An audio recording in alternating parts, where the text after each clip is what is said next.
ধানের শীষ মার্কায় একটি ভোট দেওয়ার জন্য আমি জুবায়েদ হোসেন শাকিল 7 বার জেল খেটেছি। বছরের পর বছর ফেরারি থেকেছি। নিজের মায়ের জানাজায় এসে জানাজা পড়ে চলে গেছি, মাটি দিতে পারিনি। নিজের বাপকে পুলিশ ধরে নিয়ে গিয়ে থানায় বসিয়ে রেখেছে।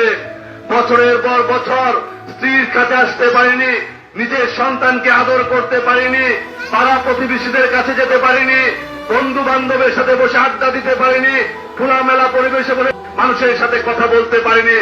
আজকে আমাদের সামনে যে সুযোগ আসছে সেটা কোনো দলাদলি, কোনো পক্ষপাতিত্বকে সামনে এসে আমরা ধানের শীষের বিজয়কে নষ্ট করতে চাই না।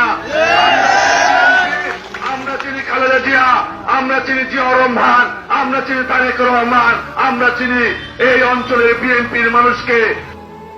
চাষাদের মুটেদের মজুরে, গরিবের নিঃস্বের ফকিরে, আমারই